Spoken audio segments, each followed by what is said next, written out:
Right. So good morning, everybody. Welcome to Adoption UK's webinar with the fabulous Helen Oakwater.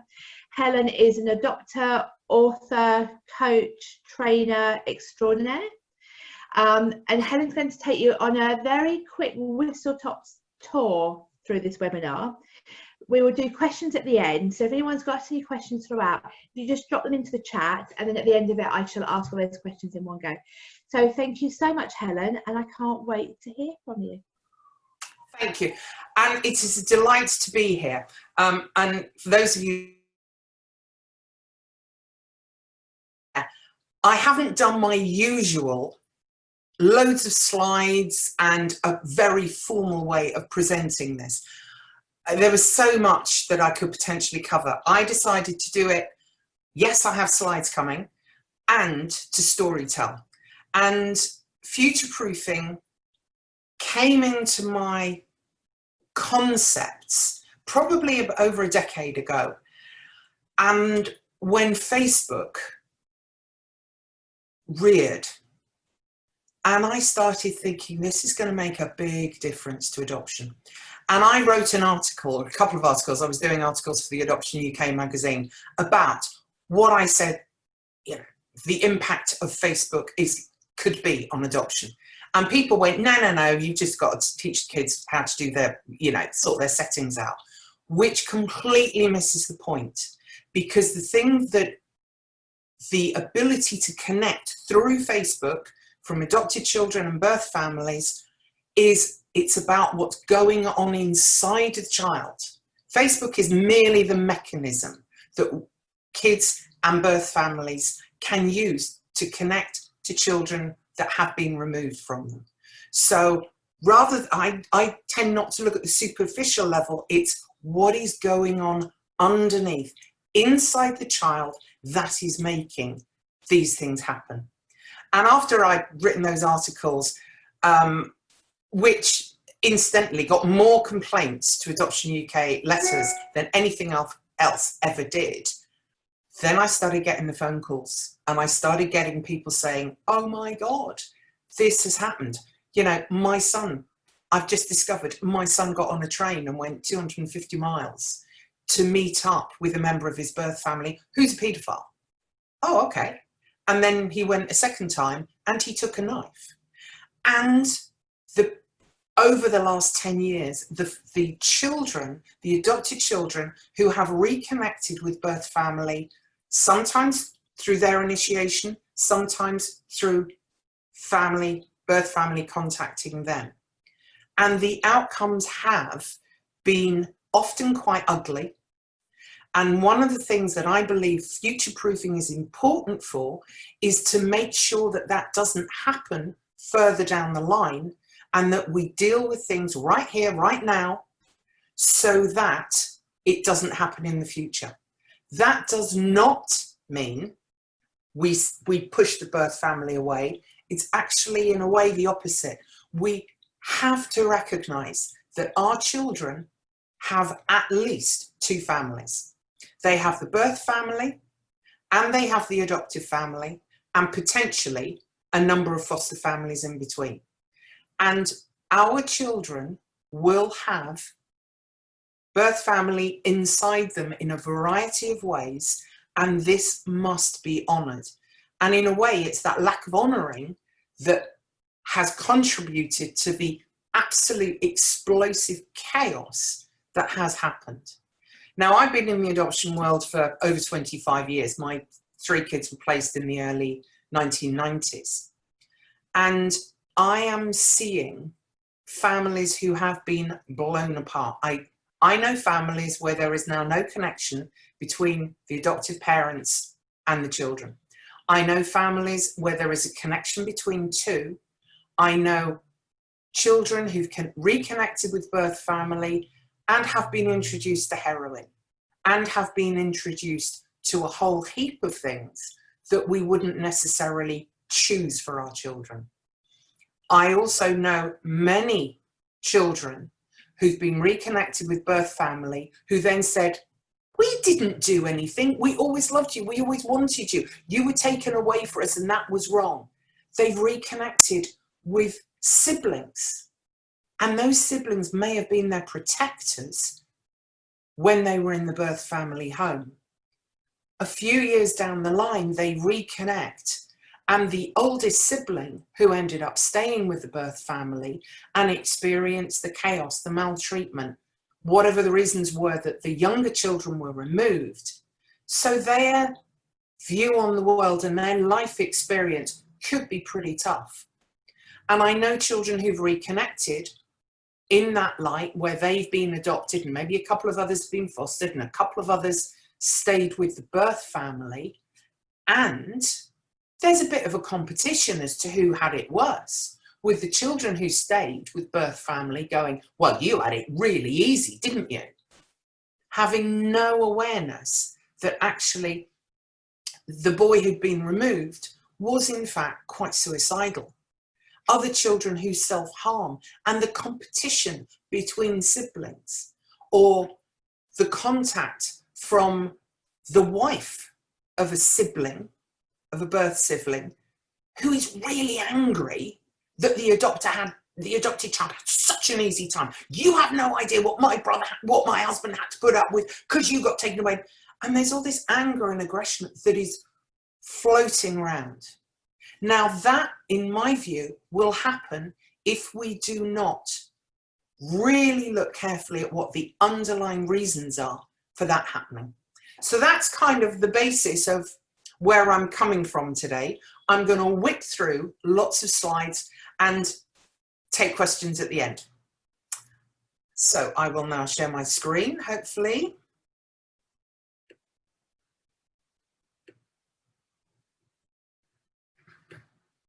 Yay. Okay. Future-proofing your adoptive family. Just so you know, I was an Adoption UK trustee for 6 years. I ran a local group for over a decade. I was on a local authority panel, and I didn't put it on there, but I was a member of the government task force. I've written a couple of books, Want to Adopt and Bubble Wrap Children. Bubble Wrap Children came out in 2012 and addressed the whole issue of what is happening around connection via Facebook. And it's about trauma. It's the birth family perspective and the child's perspective rather than the adopters. The adopter's perspective is much more in Want to Adopt, about preparing yourself. About preparing yourself for, right, okay, I seem to have lost the ability to share. Right. Okay. This is the opening cartoon in Want to Adopt. And it's about the difference between Sandy, who is a securely attached, normally developing youngster, and Tim, who is a traumatized infant, maltreated. So with Tim, you can see he's lying there neglected in the cot. He cries louder, and then he stops. And what's that sense of self for him deep down in his core? So Facebook changed everything, but only superficially. We can use the face contact through Facebook as a high level, but actually underneath, there's been a need and a desire from both sides. Now this represents, the blues represent birth family, the orange adoptive parents, and in between is Tim, this child who's been potentially maltreated quite severely. And we're just going to explore a few concepts to take us through. Tim's experience. We imagine Tim lying in a cot. He can see nothing because it's dark. He can smell urine, excrement. He can touch the nappy rash that runs from his waist to his ankle. He can see the shouting and the slamming doors. That's the sort of experience that a child has lying in a cot. That goes into what I call shrapnel. So that would be a single experience that goes into metaphorical shrapnel. Different types of maltreatment, different types of shrapnel. I represent this with colours. It is a metaphor. Doesn't mean it's exactly true, but it's a model for thinking. And actually, the reason I use the bubble wrap metaphor is that metaphorically, children wrap themselves in bubble wrap when they are being maltreated. And that then distorts our view of them and their perception of the world. They put the bubble wrap on as a protective mechanism, which is great at the time. However, it is not useful further down the line. It also accounts for why you see children who are good as gold, as described recently. That is not possible and it only makes sense if you understand the metaphor of the bubble wrap, because the behaving as good as gold and being compliant keeps the child safe in the environment they were in where they were being hurt. And they will keep that bubble wrap on even when they're picked up and put into a nice new foster home and then picked up into a nice new adoptive home.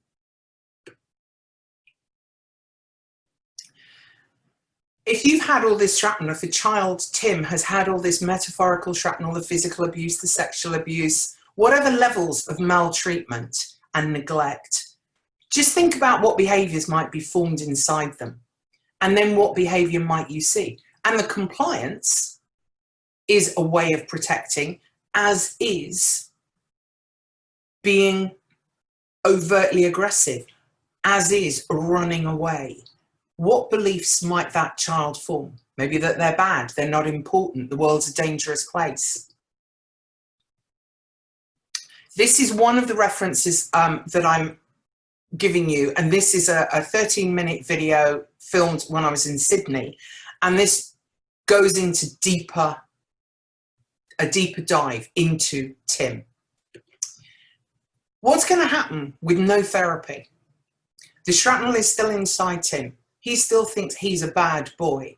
And anything that you or anybody else says to him is not actually going to get through that bubble wrap. And I want now to just think of a couple of examples as to what reframing might be required. So let's say we have the story of Tim and the house was a bit messy. Now, that's my old house. Yeah, it's a bit messy. You know, towels are on the floor, laundry basket, you can see. And I bet for some of you, your house sometimes looks like that. And some of you are going, God, yeah, but worse than that. And so the house is described a bit messy. Actually, this is also a house that is a bit messy.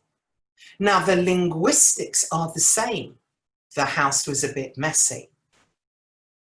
So that's confusing for Tim, because what Tim might see if he'd lived with me, my slightly untidy bedroom that's messy, is not the same as somewhere that's full of rubbish, flies, has rotting food and a blocked toilet. It doesn't match the language. So what children need is to know that they slept on a mattress soaked with urine, covered in filthy bedding, wading through mouldy, ankle-deep trash to get to the front door to go off to school. And this photograph is from a newspaper. This is real. This was a situation where, from memory, it was 5 or 6 children were living there. This would have been described as a bit messy. Now, think about Tim, who maybe lay in the cot and had these experiences and what they were smelling The house is a bit messy. There's difference between clean and untidy compared to disgusting squalor. And think what that smells like. And think of the experience that Tim has of being hungry, of having cold feet, of being scared. Without any interventions and therapy, that shrapnel is still going to be inside Tim. And he's going to have a confusion between the untidy and the chaotic squalor. So he needs some understanding around that. He will have formed some beliefs during that time, and beliefs drive behaviour. So there's another reference for you. This is one of my NLP trainers, Robert Dilts, who created on the back of some work of Gregory Bateson, logical levels. This particular model hit me like a train the first time that I heard it, which was my first day on my NLP training back in 2002. And it was because beliefs drive behaviour, and it made sense of my children's behaviour, and it made sense of why, with attachment, even though we'd had 2 years of attachment therapy, we had not changed some of the beliefs, particularly for one of the children. And if you don't change people's beliefs, then the behaviour is not going to change.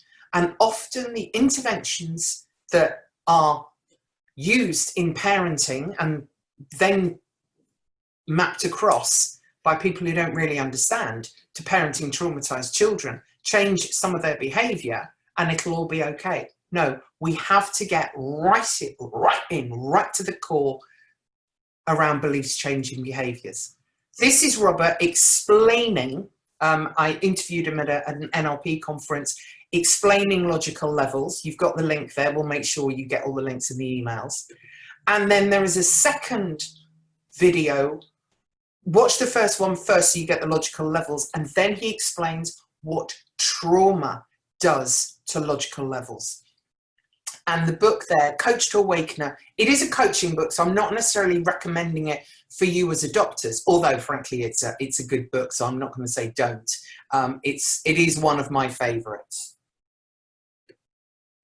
And those are on the my YouTube channel. The other metaphor I want to share with you is the jigsaw of truth. And I think that what we have to do is map out over time what a child's story is. So let's say at the age of 6, we give them, if we gave them a jigsaw, it would be something like a 25-piece jigsaw, and it's the sea, it's got flag and clouds, and it looks like that. And it was truth-telling. So we might say, in this context, that some of the people that were around you in the birth family, they were very naughty. And we can leave it at that. Then as they get older, at the age of 9, you might give them a 100-piece jigsaw. And that people were naughty was actually some of the adults there hurt children. Then by the age of 13, you might say, well, yeah, some of the people were naughty. And actually, yeah, I know you remember Uncle Fred. Uncle Fred is a paedophile. And then by the time you get to 18 and 21, you've got all of the pieces of the jigsaw known and shared with the child, in inverted commas, so that they've got the whole detailed story, and they know that Uncle Fred was a paedophile, that there are videos of their brothers being abused that are on the internet.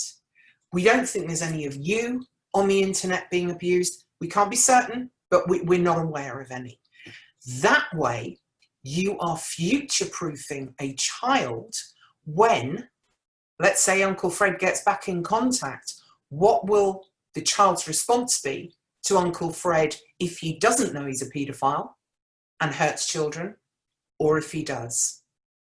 Now, the reality is that there are going to be gaps. There are going to be gaps in the story because nobody knows exactly what happened to that child at 3 o'clock in the morning. when mum and dad were stoned. Some of those things are never going to be able to be confirmed, and we all have to live with unknowns in our history. Even those of us that had no traumatic history at all. Those of us had traumatic history will have even more confusion because of that. So we have to recognize that's what happens. That's why I say it has to be truth-telling in an age-appropriate way. So with a child that's been neglected, if they understand that and they understand the squalor and the smell, and Tim understands the pain in his stomach that's actually from hunger, that he understands that when he gets really scared, he feels he gets scared when he's hungry.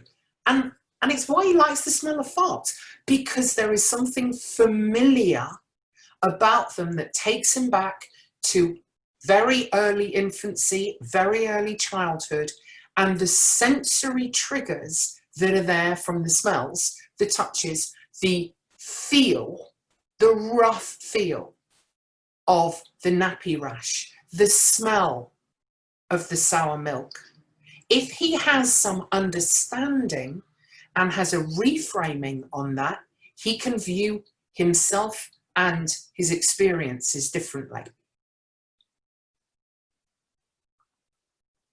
So he reframes that episode and says, well, let's say the episode when he is removed, when the police have been called by the neighbours because of the screaming, and with good therapeutic interventions that are sensory aware and very trauma informed, this Tim can understand it wasn't his fault, that stepdad was drunk and wrong, and that actually that rescue that at the time felt very traumatic was in fact because of how important he was. And actually he is a good boy, and he was a good boy, and stepdad was, whatever stepdad was saying was wrong.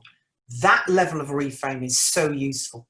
So he can start understanding the neglect, and he can see that if he washes himself, keeps himself clean, alcohol can be dangerous, and he needs to eat regularly. That's what really good reframing can do. So it avoids the false narrative. We have to ensure that there is a sensory understanding, which is why things like photographs are so useful. What gets written in files may not be the full story. And if particularly birth family have had to see the files, there will be things that are not put in there. And there's also the stuff that happens that nobody knows about. A coherent narrative allows the child to trust their body sensations. And if you don't feel safe in your body, in my view, if you don't feel safe in your body, you won't feel safe anywhere. And we know from Bessel van der Kolk, the body keeps the score. So this shrapnel is going to be inside the child. Yes, there's ways of melting it, and that's a whole other webinar, training course, whatever. Understanding is the first key thing, understanding the why. So when Facebook comes along and there is a message from birth mum, from a friend, Tim has some way of having some understanding. And what we're seeing at the moment is certainly adoptive parents sometimes losing that connection. And we are seeing kids being reconnected with their birth family in a completely chaotic way. And it's not just birth mum, birth dad. There's a whole load of other members of the family. All of them have shifted. All of them have moved on. Maybe birth mum is no longer a drinker. Maybe she's no longer a drug addict. Maybe she is. Maybe she's got mental health issues. Maybe they've got worse or better since the child has been removed. So we have to understand that for all members of the birth family, things have changed. And we also have to remember that members of the birth family may not remember the neglect because they were out on a bender and forgot. that they'd left him in a cot. And then when they meet up when they're older, would say, no, I would never have done that to you. And yet that's what's happened. One of the things that's really useful for all of us, and I'm going to touch on this very briefly, the window of tolerance, the level of arousal that we have. If you are able to manage your self-regulation, it is going to make a massive difference to how you parent. If children can open that window of tolerance, which starts as a baby very small, that will make a huge difference. This is an extract from Want to Adopt with color coded, where it's looking at a rough guide to the autonomic nervous system and the polyvagal theory. I'm not expanding on that now. It is a resource for you. This is too short to point you everywhere. I've got some online training and all sorts of resources on my Fab Parents website, which I've been having all sorts of problems with. So there's no live blog or any of that stuff, but there is a lot of material there. And the last comment there, the leading learner. I started exploring because I wanted to understand my children better. And that's why I ended up literally traveling the globe to learn from the best in a way of understanding trauma and what our kids need. So I'm going to, if I can, stop sharing. Am I sharing? What's happening? You stopped sharing. Good. So you're back. Have you got me as well, or? Yeah, I'm back. And have you got me too? Yes, I can see you. Right. So is this, can everybody see us side by side? Could you just put in the chat box if you can see us side by side? Molly says no. Okay, let me see. Oh God. No. Yeah. I think most people can now, yes. Yes. Great. Cool. Thank you very much. Okay. Yeah. Right. My visual aids. Metaphorical shrapnel, which can come, so this is a piece of neglect shrapnel. It might also be that shape. It could be this shape. Please note the colour. Obviously, I go around picking these things up. And then what we need is a head torch that will pick up the appropriate things when we are investigating and doing deep dives into helping our kids, working with really well-informed, trauma-informed therapists who also understand the somatic of all of this.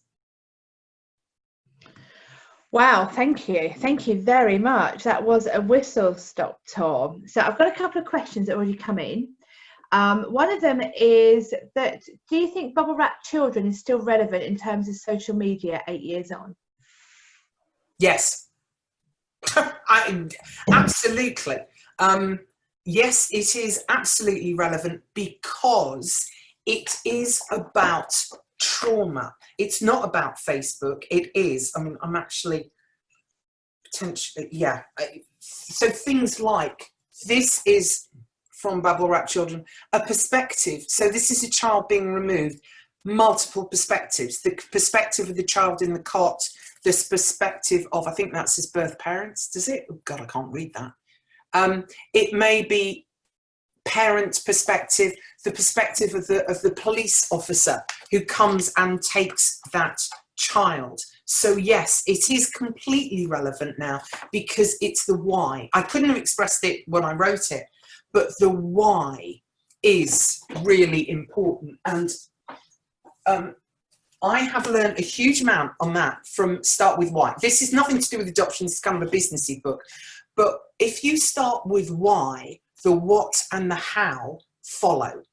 And often what we see is people saying what you should do and how you should do it, but not why. And if you don't understand the why, you don't look at the underlying root cause of what it is. And if you find the right cause, then you can put the right therapeutic intervention in. So if you start understanding that a child who is running around being is completely driven by fear, then you start understanding why the self-regulation, teaching how to breathe, and that sounds a bit simplistic, but just do it now, everybody, for a minute. Put your feet on the floor, ground your feet, allow tree roots to grow through, one hand on your chest, one hand on your stomach, and just high chest breathe. And if you keep doing this, you can actually kind of give yourself anxiety and start feeling panicky. Allow your attention to drop down into the stomach and start breathing in the stomach. And this is physiological. This is not some weird hippie shit. This is physiological. And what you are doing by engaging stomach breathing and calm breathing is you are starting to widen your window of tolerance and calming. Now, if you do that for you, you can also do it with the kids. So you could play or lie down on the floor, put a bunny, a teddy on your tummy, and get the bunny to move up and down. And you do it with them. So you are modeling this behavior. It will help you calm. So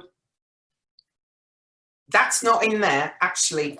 The things like breathing and the autonomic nervous system actually is in Want to Adopt. And if I can just plug it for a minute, although it says it's for perspectives, it is not. It was written to help parents. So even if you're 5 or 10 years in, I mean, I've certainly, had it proofread by people who 20 plus years experience who went, oh, bloody hell, I wish I'd known that at any stage on the journey. So there is a whole lot of material in there. And bearing in mind that I'm a coach and I have a lot of knowledge from that area, that's what I pull into what I do. Helen, you will love this, that on Doses course last week, they referenced your book. Good. About children. Good. And Lisa really said 15 years in and she absolutely loved it. So thank you very much. Thank you. Well, I've certainly, thank you. I've got a question here. How does this affect a child who has never lived with birth parents but had daily contact for 8 months at a contact centre? Okay. The child will have had 9 months inside mum.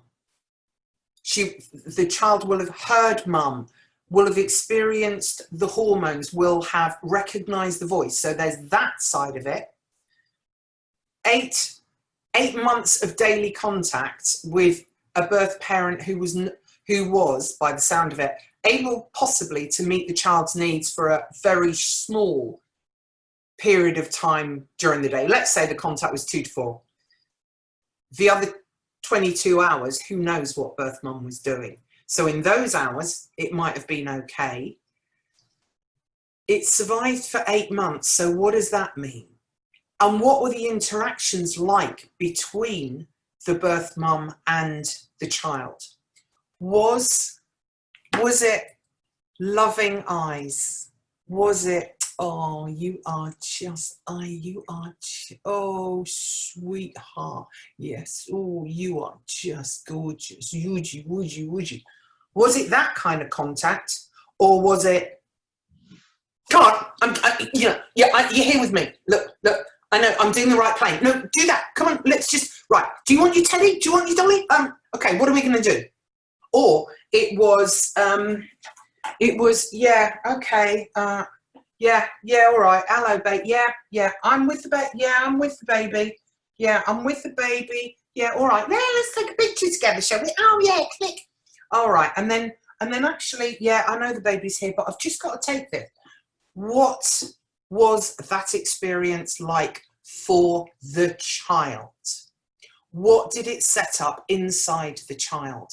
And if you, I can't give you a reference off the top of my head, but if you look at some of these studies into baby interaction, so interacting with the baby and then frozen face. Baby starts getting slightly distressed. Eyes the parent, under instructions from the researchers, look away and don't engage with the baby. Baby starts crying, bit, waving, trying to get my attention. I do nothing. You can see when you look at this with the work, the researchers, particularly when it's in slow motion, you can see the level of distress on the face. I have witnessed a child who was left with a deeply inadequate parent, and I witnessed this over a period of time. I had no permission to be involved. It was not, you know, there was nothing I could do other than observe.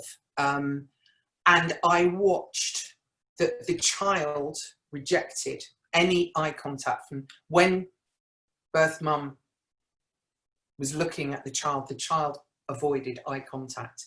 Now, nobody else spotted that, but I knew what I was looking for or looking at, and it was deeply distressing. So yes, in short answer, what will have that done to the child? I don't know. And I would probably start thinking really hard about self-regulation, because that child may have been full of fear and distress and masked it. Because if I cover it in bubble wrap, excuse me, if I cover it in bubble wrap, then who's going to know? Who's going to see? What will the distortion of the bubble wrap do? Thank you, Helen. That's really useful, and I think a really good example of how contact can still have the same effect. Okay, got another question for you here. My 10-year-old daughter has a very distinctive surname. We have not shared this with her, but she has on occasion asked what she used to be called. Her birth family would be very easy to find on social media. How should they approach it? Tricky. Let's be honest, there are quite a lot of us, and I put my hand up here, who stalk birth family on the internet. And why do we do that? Partly out of curiosity, partly because we want to protect our kids and we want to know what's happening. So we stalk. If you're going to stalk, make sure you do it very carefully. And you know, I am not a technology expert. You know, I think it's probably possible, well, probably possible. I think setting up a fake account, you know, you've only got to read the press to know that can happen. So you might want to go and have a look. As far as the unique name is concerned, I would, I can't give a yes, no, tell her, don't tell her. What I would say is potentially you can explore these things together. Now 10, maybe a bit young. In theory, they can't go on Facebook till they're 13. Yeah, right. You know, you just change your name.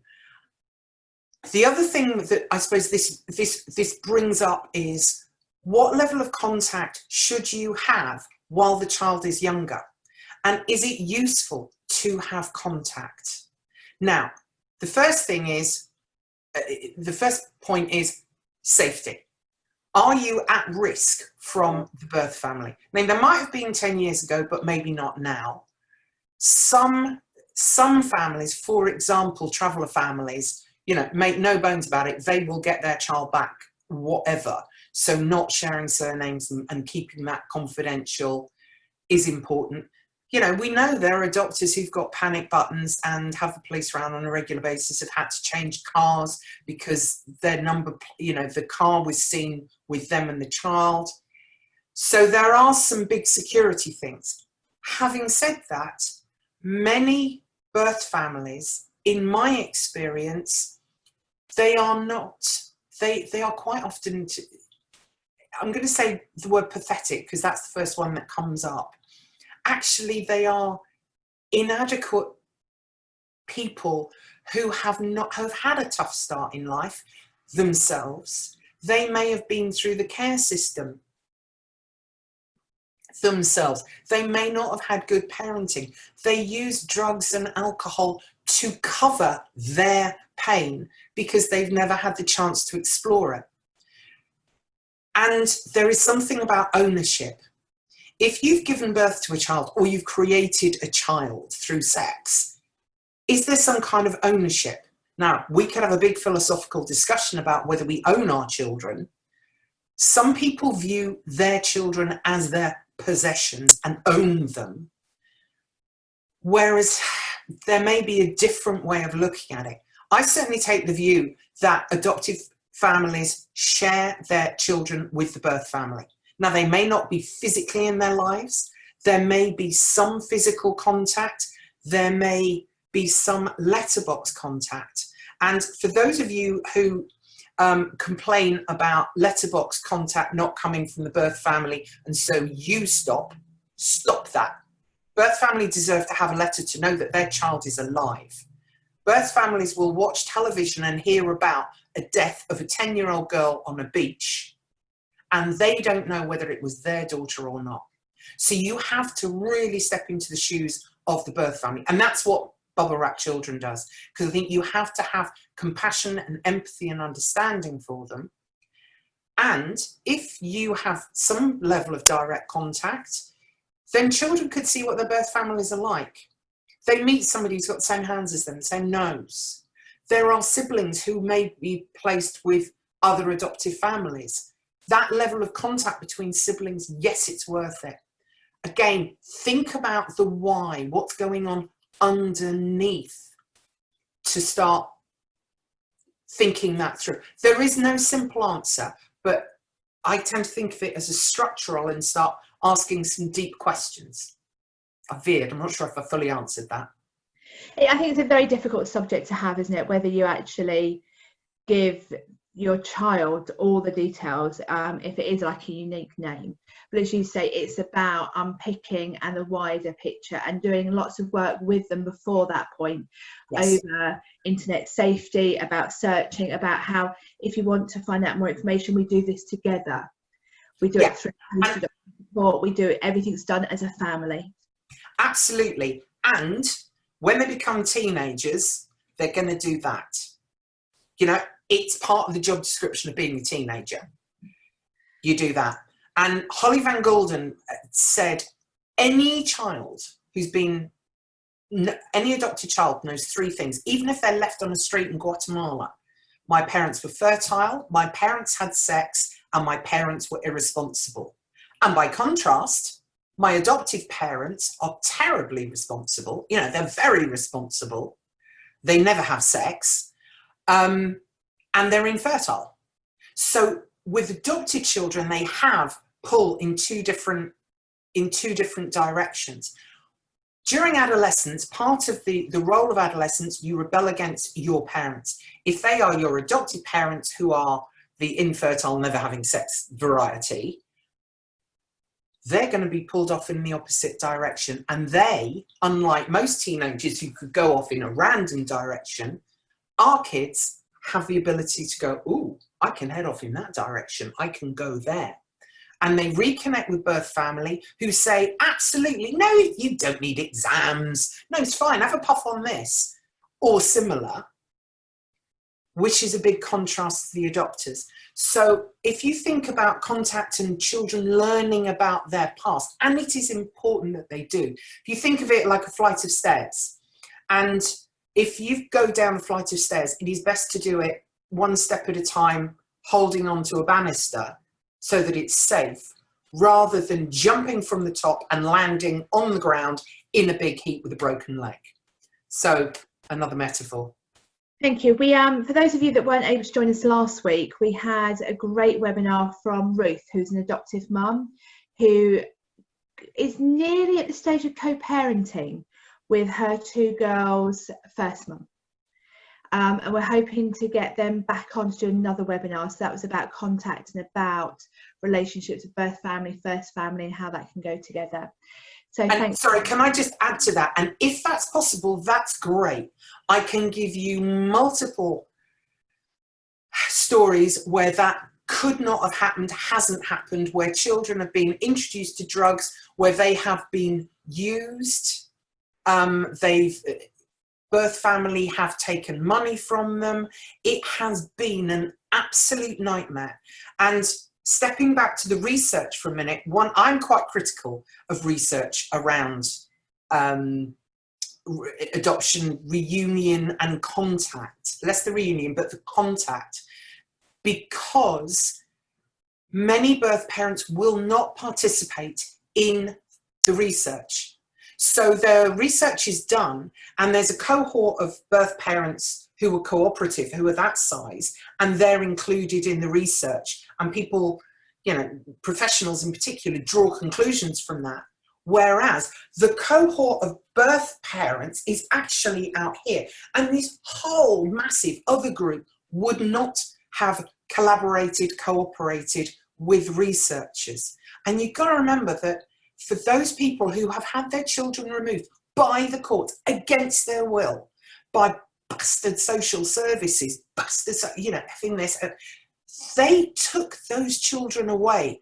The birth family are angry and they have this sense of possession. Now, I can think of a birth mother I know who's kept 2 of her children and the other has been removed and is adopted. On social media, she has photographs of all 3. And the idea that the adopters have, that might not be okay for the doctors, would not cross her mind. And ironically, she is an adopted person herself. So it is a complex web.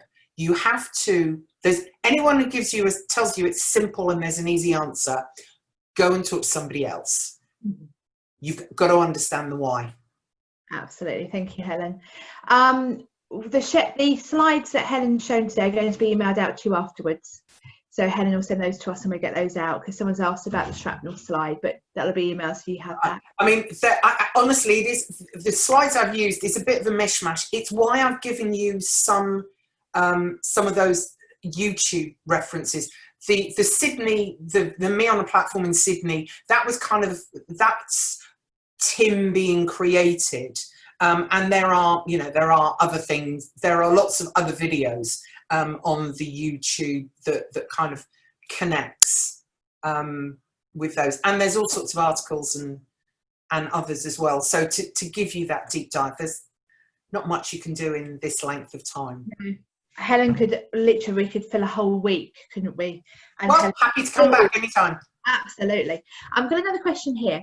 How do we learn from adult adoptees, it varies by country, adoption, time of adoption, without them feeling and directing their anger at us as adoptive parents?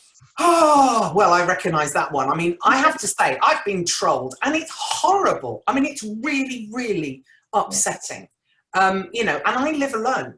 So when some of that stuff comes in, it's like, oh, where do I take it? So filter would be the first thing. And also adoptees, and it's particularly, I think, true for American adoptees who've been taken from a foreign country and picked up and put in a new country, and it's like, well, forget your past. And not honouring that, they come from a different perspective because part of them is missing. And I think that's probably true for all adoptees.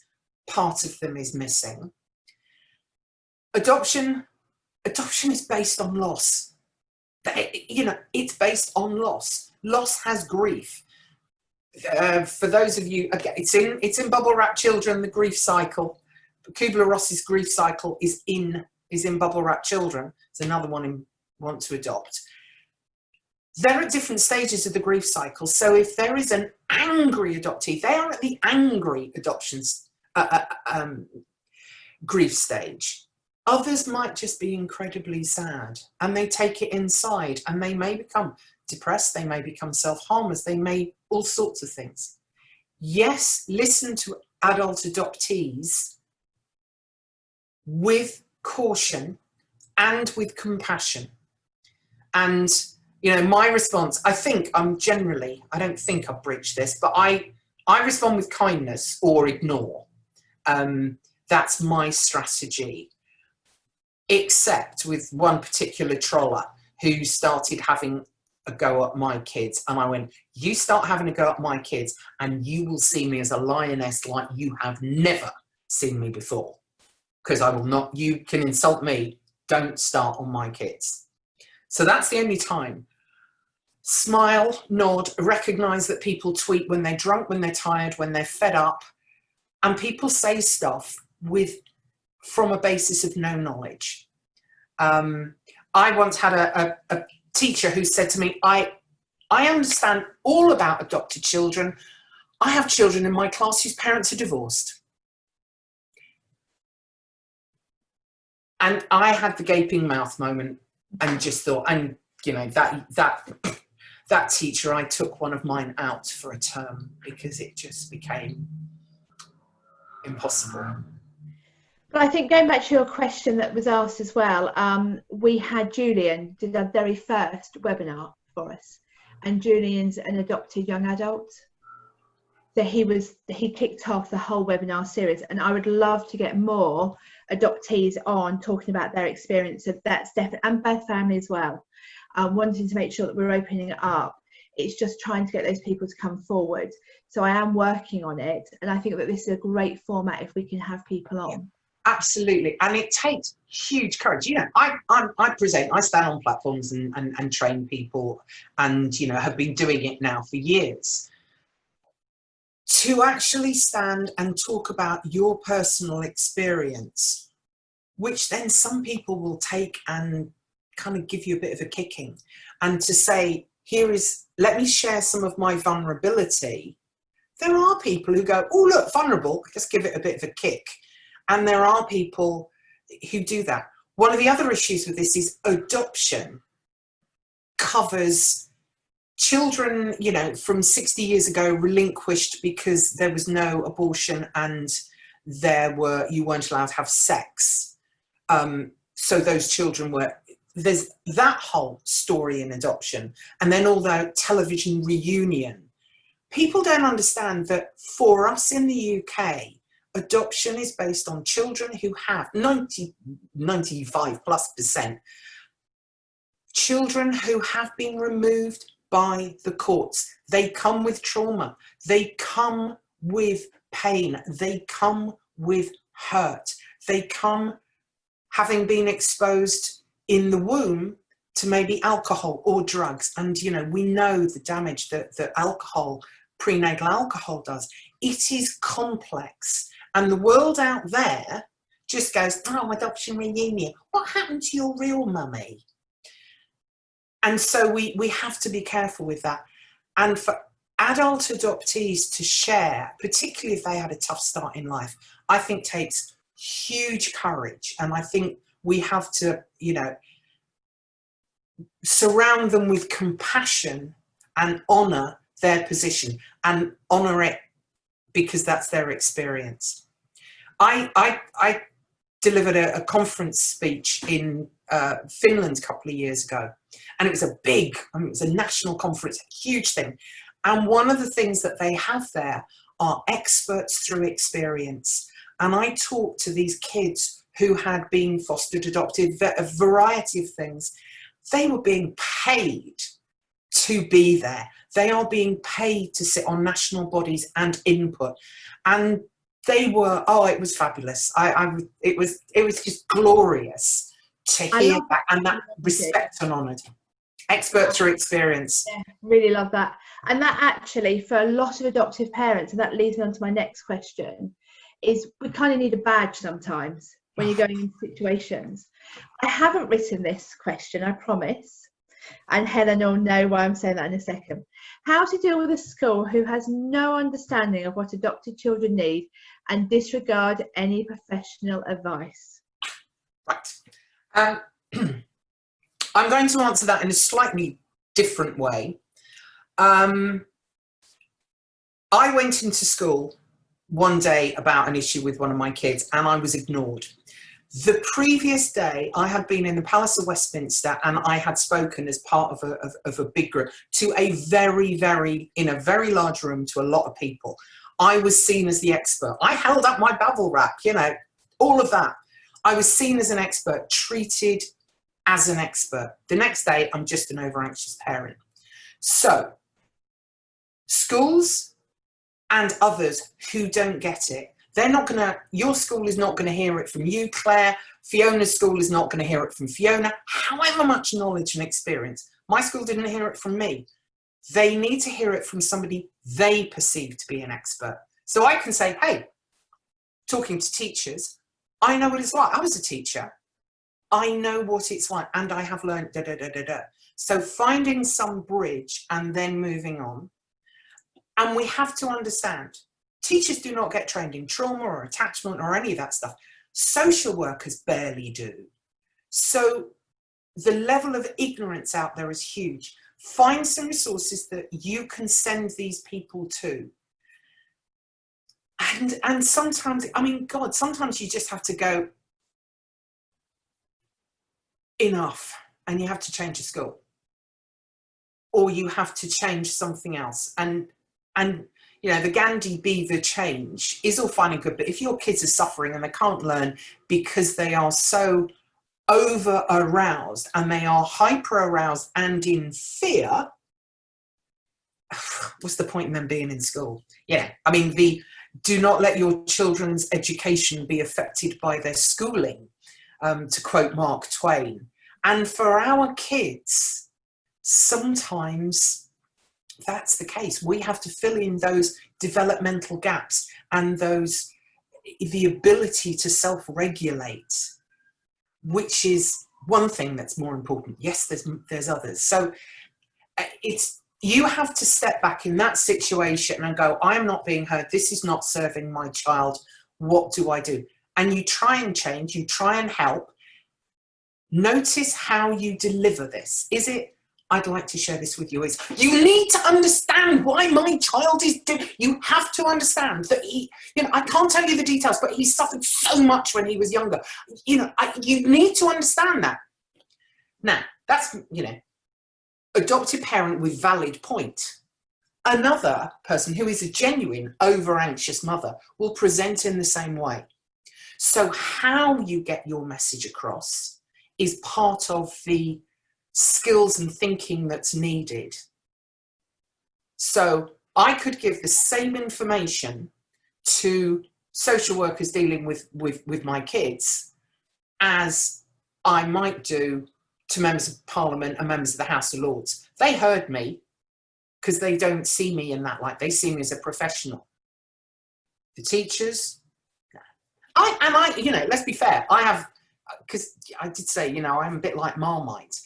There are people who hate what I say and how I deliver it. And that's all, you know, genuinely when I speak, 95% go, yeah, and 5% go, what a load of old, who does she think she is kind of attitude. So be aware, take in a book, take in a pamphlet, point them at people's websites. I know my website has got stuff for other people. If you're a prospective, prepare your support group. Prepare them, not through you, point them at people like me, like Karen Treisman. There's all sorts of people out in the adoption and fostering world who can give information. I talk about it in here, how my parents, they didn't accept it. My father's view was if you slapped them more, they wouldn't steal. And there was no way that I would have changed his view or his mind. And I had to accept that, which is awful because it meant I couldn't share the big stuff. There was a lot of stuff I couldn't share. And they were, you know, it was their grandchildren. And did I really want to share the really horrible things that they were doing? Nah, that's, they couldn't accept. And that meant they couldn't support me, which is unfortunate. So I've talked today about reframing, pre-framing. Think about pre-framing. And there's a slide, you know, an ounce of pre-frame is worth a pound of reframe. It's a quote from Judy Delosier. If you tell people, for example, you say, I mean, this is not adoption related, but look, I'm sorry, I might be half an hour late, and I'll try and let you know. And if you then are half an hour late, you've pre-framed it and people will have some understanding. If you're just half an hour late, they go to the 10 minutes and start getting annoyed, 15 minutes, annoyed and just a bit more, 20 minutes they start to get worried, but half an hour, they're like, so you manage other people's expectations. And I have to say that I think there are some fantastic schools out there. And actually, during this COVID crisis, it's absolutely put a magnifying glass. Some schools have risen and are going way over and above and absolutely get the trauma that all the children are going through, which I think will set them up going forward. We have other schools which are just dismissing all of this. So you're saying that there does sometimes come a point where you have to walk away. you have to change schools. You have to decide, this is not right for my family, it's not right for my child, and look around for somewhere else. Yeah.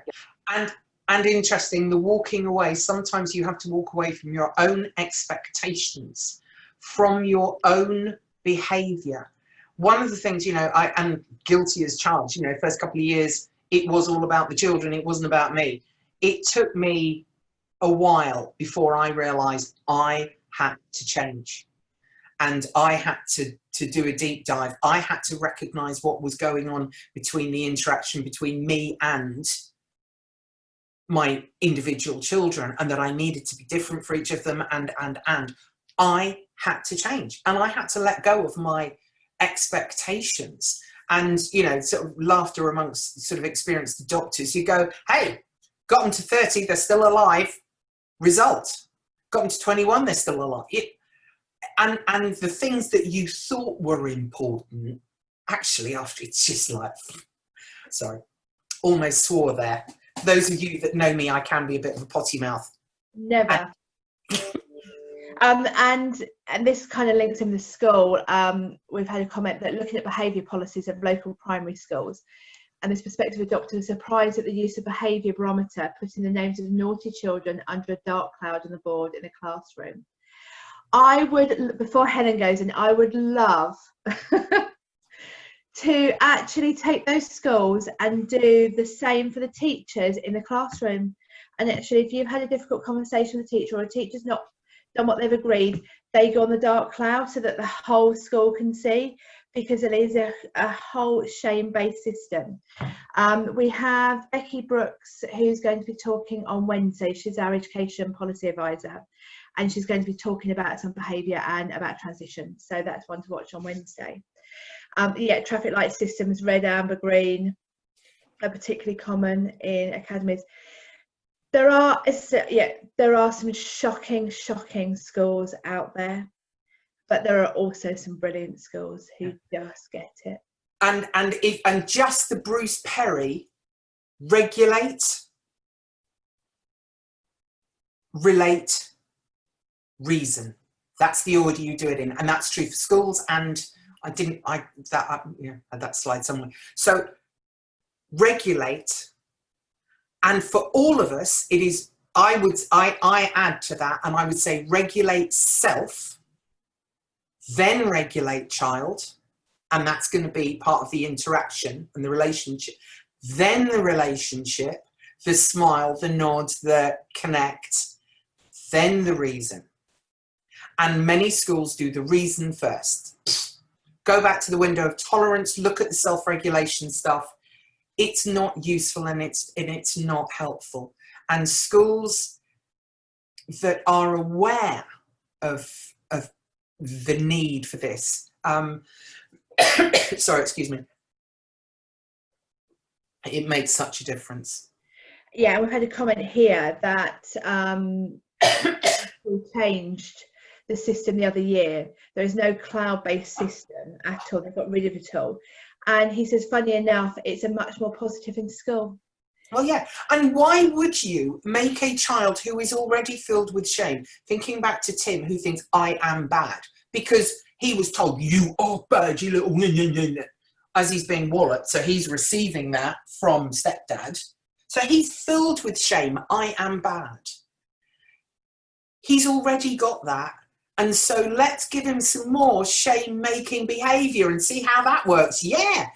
And I can't remember who said it, but our kids have, paraphrase, our kids have been through more than a teacher could ever imagine.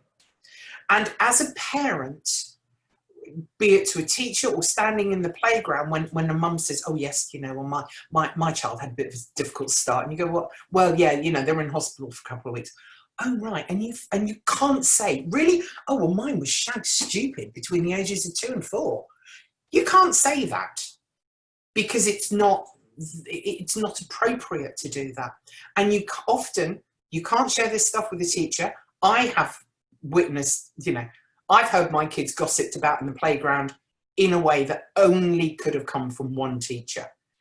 So you have to be careful, and to actually just help people understand that.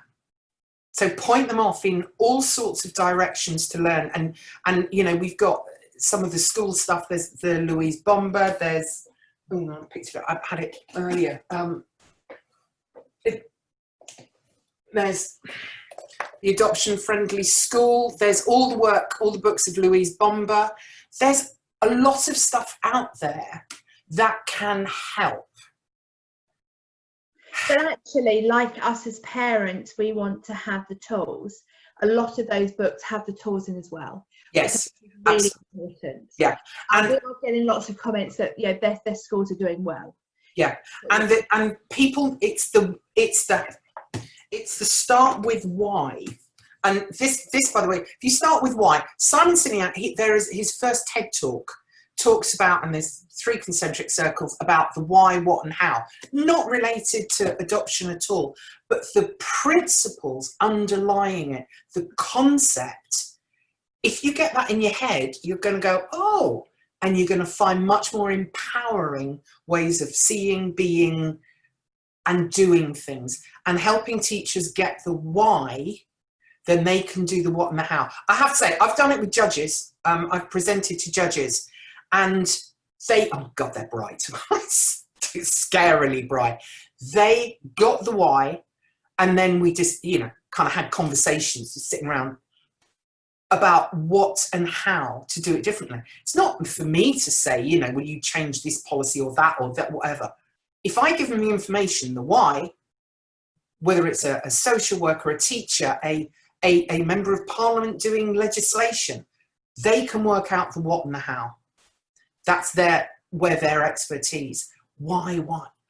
And also, never ask your child why they did something, because it's just a terrible question. Never ask anybody, why did you do that? Because they'll go, don't know. It's a very unempowering and unuseful tool. So on that note, thank you so much. It has been brilliant. It covered lots of ground, which I'm very grateful of. We would love to have you back again. And I'm sure from the comments, we would love to have you doing another one. Yes, Pupil Premium Plus is a great use of to buy resources and books so that they can educate them, and then they don't have the excuse that they don't know and can't spend the money. Sorry, someone's just popped that up. So thank you so much, Helen. Really grateful. Thank you all for joining us today and all the great questions and the feedback. It's fantastic. And so we have covered a lot of ground, and I'm amazed, Helen, that you kept to time. Done it fantastic. I'm not sure. You kept the time for what I was expecting to keep. Oh, right. Oh, okay. Oh, yeah. I mean, I'm just looking at the clock now. So, I was working on a 40 minutes for the whole thing. So, no, that's fine. Yeah, no. No, I can do time. I can do time. Thank you so much. So, thank you all very much for joining us. If you're okay, just to hang on, Helen, while everyone disappears off. But thank you very much for all the comments and the feedback. Brilliant and fabulous. Everyone's saying that you were. Well, thank you. And can I thank you, participants, for taking the time to do this and to educate yourself. And I use this phrase, leading learner. A leading learner is just a few paces ahead of everybody else. So you are leading your own learning and potentially leading others in learning. And that's part of what we have to do to get thank you all sorts of messages out there. Thank you. Thanks, everyone. Thanks for joining us. Thank you very much. I feel more prepared results. Great. Let me stop.